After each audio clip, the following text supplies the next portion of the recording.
طرح سے قیامت کی نشانیوں سے ایک نشانی ہے کہ حیا لوگوں کے دلوں میں سے چلی جائے گی، لوگ بے حیا ہو جائیں گے۔ ایک صحابی تھے جو گزر تھے مدینہ میں، اور ان کی نظر ایک عورت پہ پڑی کہ وہ اپنے خیمے کے اندر غسل کری تھی، اور ہوا چلی تو اس کو خیمے کا پردہ اٹھ گیا اور نے اس کو دیکھ لیا، اور وہ صحابی اتنا روئے کہ اب اللہ کے نبی کے اوپر آیات نازل ہوں گی کہ میں منافق ہوں، اور وہ چلے گئے مدینہ چھوڑ کے۔ اللہ کے نبی نے عمر رضی اللہ عنہ کو اور علی بن ابی طالب کو بھیجا کہ جاؤ ڈھونڈ کے اس میرے صحابی کو، کافی عرصے سے نظر نہیں آ رہا۔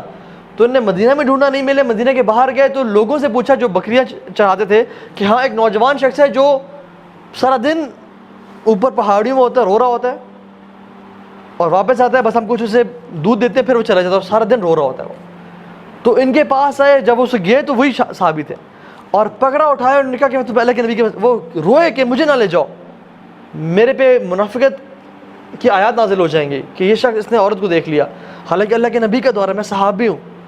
اور وہ اللہ کے نبی کے پاس گئے اور رو کے وہ اتنے ویک ہو چکے تھے کہ وہ موت کے قریب تھے، حتیٰ کہ وہ بستر مرگ پہ تھے۔ تو اللہ کے نبی پوچھا تم کیا محسوس کرتے ہو؟ انہوں نے کہا یا رسول اللہ مجھے اپنے گناہوں پہ ندامت بھی ہے، لیکن مجھے اللہ سے امید بھی ہے۔ تو اللہ کے نبی نے کہا کہ انشاءاللہ تمہیں اللہ تعالیٰ تمہاری امید کے مطابق تمہارا ساتھ معاملہ کریں گے۔ اب یہ صحابی سبحان اللہ ایک دفعہ نظر بد پڑی کی عورت پہ اور ساری زندگی روتے رہے۔ اور کتنی دفعہ ہوتا ہے ہم سے گناہ ہوتے ہیں آنکھوں کے، ہم سے کتنے گناہ ہو جاتے ہیں، اور ہمیں ہمارے پیسے تو جیسے مکھی بیٹھی اور ہم نے اڑا دی۔ صحابہ کہتے ہیں کہ جن گناہوں کو ہم اپنے پر پہاڑ کے برابر سمجھتے تھے وہ تم لوگ ایسے سمجھتے ہو جیسے مکھی بیٹھی ہے اور تم نے اڑا دی، اتنی سی تمہیں بودر ہوتی ہے۔ اور ہم ان کو لگتا تھا کہ ہمارے پر پہاڑ ہے کہ وہ کبھی گر جائے گا۔ سبحان اللہ۔ اور ہم اتنے ڈیسینسٹائز ہو گئے ہیں برے دیکھنے پہ کہ اب تو پتہ ہی نہیں چلتا۔ جیسے انسان واش روم میں انٹر ہوتا ہے نا تو اسے بدبو محسوس ہوتی ہے، 10 منٹ 15 منٹ بیٹھا رہے نا تو اسے بو آنا ختم ہو جاتی ہے، وہ ڈیسینسٹائز ہو جاتا ہے۔ اسی طرح سے اللہ بچائے اس اسپریچول اسٹیٹ سے کہ جب ہم ڈیسینسٹائز ہو جائے گناہوں سے، کہ ہم گناہ کریں اور ہمیں پتہ بھی نہ چلے کہ ہم گناہ کر رہے ہیں، اور گناہ کرتے جائیں اور توبہ کے دروازے ہی ہم اپنے لیے بند کر لیں۔ اللہ کے نبی نے فرمایا السلام علیکم، کیسے آپ؟ خیریت سے؟ اذا لم تستحی فاصنع ما شئت، کہ جب تمہارے اندر سے حیا نکل جائے نا پھر تم جو مرضی چاہے کرو۔ حیا جو ہے نا اٹس اے پارٹ آف ایمان۔ جب حیا انسان سے نکل جائے نا، جب وہ کسی عورت کو ایز این آبجیکٹ دیکھ رہا ہے، جب بھی کوئی عورت گزری ہے اس کی نظریں جھک ہی نہیں رہی اور حیا چلے گی، پھر کوئی لمٹ نہیں ہے، پھر وہ بہتا چلا جاتا ہے حتیٰ کہ وہ انسان دین سے متنفر ہو جاتا ہے، دین سے چھوڑ دیتا ہے، وہ نہ اس کو نمازوں میں مزہ، نہ اس کو دعاؤں میں مزہ آتا ہے، اور حتیٰ کہ وہ انسان شیطان اتنا گمراہ کرتا ہے کہ وہ کہتا ہے کہ اب تو لگتا ہے رب سنتا ہی نہیں ہے میری بات، اور جب رب سنتا ہی نہیں تو پھر رب ہے ہی نہیں، اور وہ کفر کی طرف چلا جاتا ہے۔ اور شروع کہاں سے ہوئی تھی؟ اس کی طرف سے۔ ہم انشاءاللہ سولوشن بات کر لیتے ہیں۔ میں نے کچھ سب سے ویسے اسٹیٹسٹکس شیئر کرنے تھے کہ آج کل دنیا میں 56 ملین ایبورشنز ہو رہے ہیں، 56 ملین ایبورشنز ایوری ایئر۔ یہ آپ دیکھیں حالات، اور 21 سال کے بچے، 14 سال کی لڑکی سے لے کے 44 ایئرس کی عورت کے، اور 14 سے 19 سال کی لڑکیوں کے زیادہ ہو رہے ہیں ایبورشنز۔ یہ حالات ہیں اس دنیا میں، جو کہ کہتے ہیں بڑی ماڈرن سوسائٹی ہے۔ اور ایبورشن کا مطلب پتہ کیا ہے؟ ایک بچہ زندہ، اس کا قتل، وہ زندہ ہے اور اس کو موت کے منہ میں ڈال دیا جاتا ہے۔ اور یہ سوسائٹی بڑی پڑھی لکھی سوسائٹی ہے جس نے جس کے رزلٹس یہ ہیں۔ 34 ملین HIV پیشنٹس ہیں، 34 ملین، اینڈ 90% آر چلڈرن۔ 90% وہ جو کہ HIV کے تھرو پیدا ہوئے، جن کے پیرنٹس کو HIV تھا۔ اور HIV کیسے ہوتا ہے؟ ہیونگ ملٹیپل سیکشل ریلیشنز، یا ایسی جگہ پہ سیکشل انٹرکورس کرنا جہاں پہ اسلام نے بالکل اس کو حرام قرار دیا ہے۔ تو یہ چیز ہے، 90% بچے سفر کریں HIV سے، کیونکہ جہاں وہ پیدا ہوئے، جن کے تھرو وہ پیدا ہوئے، وہ حرام ریلیشنز پہ تھے، اور وہ سفر کرے اور ان کی موت آ رہی۔ 34 ملین HIV پیشنٹس. خیر سے بہت سارے ہیں, ہمارے پاس ٹائم کم ہے. ناؤ ہم جلدی سے بات کرتے ہیں اس کے سلوشن پہ. سب سے پہلا سلوشن وہ یہ ہے کہ اپنی نظریں نیچے کر لیں. حدیث بات ہے جو نظریں ہیں نا, بری نظر, یہ شیطان کے تیر ہیں اور شیطان کا سب سے پہلا حملہ ہے. اس کے تھرو ساری چیزیں اندر جلد میں جاتی ہیں. اگر یہ آنکھیں جھکی رہیں تو دل کے حالات ٹھیک رہیں گے, اور اگر آنکھیں اٹھی رہیں اور یہ نیچے نہ ہوئیں تو دل تباہ برباد ہو جائے گا, حتیٰ کہ انسان کہاں تک پہنچ جائے گا. اور بات ساری شروع ہوتی ہے تھاٹس کے ساتھ.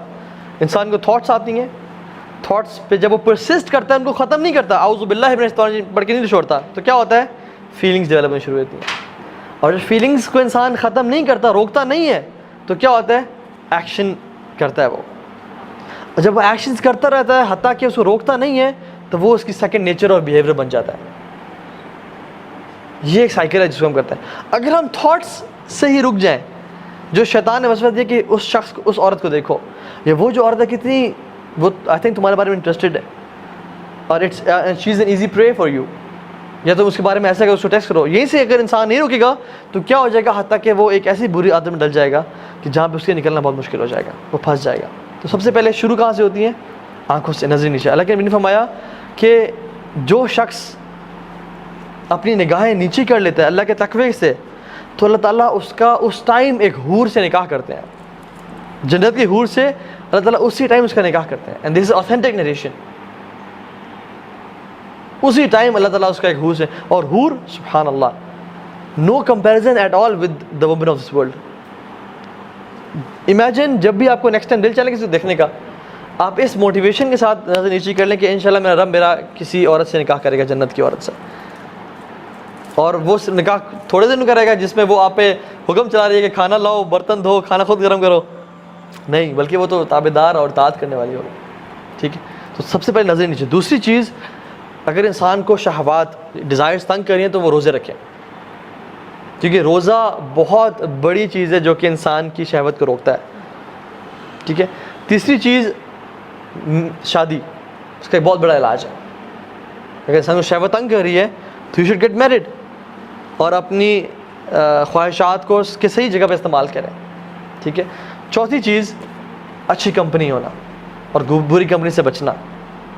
کیونکہ بری کمپنی جو ہے نا, اگر ایک بری کمپنی میں انسان ہے اور وہ عورتوں کے بارے میں بات کریں, یا اس کے بارے میں بات کر رہے ہیں, یا پورنوگرافک مٹیریل کے بارے میں بات کریں, یا کسی مووی کے بارے میں بات کریں جس میں لسٹ فل اور وہ ہے, تو آپ ایگزیکٹلی ان کے پیچھے چلنے شروع ہو جائیں گے, اور آپ اس چیز میں پڑ جائیں گے جہاں پہ آپ کی بری کمپنی جا رہی ہے.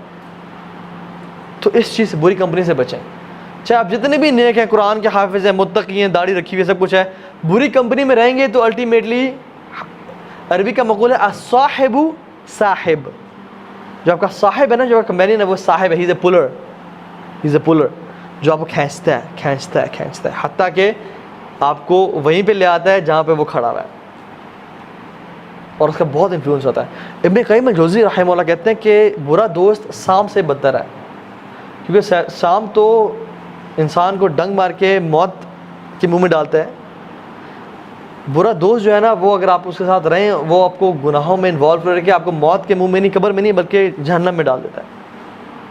اور پھر ابن قیم کہتے ہیں کہ برا دوست شیطان سے ہی بدتر ہے, کیونکہ شیطان تو آپ کو آتا ہے اور کان میں وسوسے کرتا ہے کہ یہ کام کرو, فلاں کام کرو. برا دوست تو آتا ہے, آپ کو اٹھاتا ہے, آپ کو لے جاتا ہے گناہ کی جگہ پہ, آپ سے گناہ کرواتا ہے, اور پھر آپ کو 100 بہانے دیتا ہے کہ اپنے ماں باپ کو کیا بتانا ہے. تو آپ کو جو ہے نا اللہ تعالیٰ سے دور کر رہا ہے. شیطان تو آپ کو صرف وسوسے دے رہا ہے, لیکن برا دوست آپ کو اٹھا کے لے جاتا ہے, آپ کو فائنانس بھی کرتا ہے, آپ کو گاڑی پہ اٹھا کے لے گیا, گناہ کروایا, پھر واپس آ کے چھوڑ دیا اس نے, اور پھر مشورے دے کے کیا کرنا ہے. تو یہ چیز ہے, بری کمپنی سے بچیں ہر حالت میں.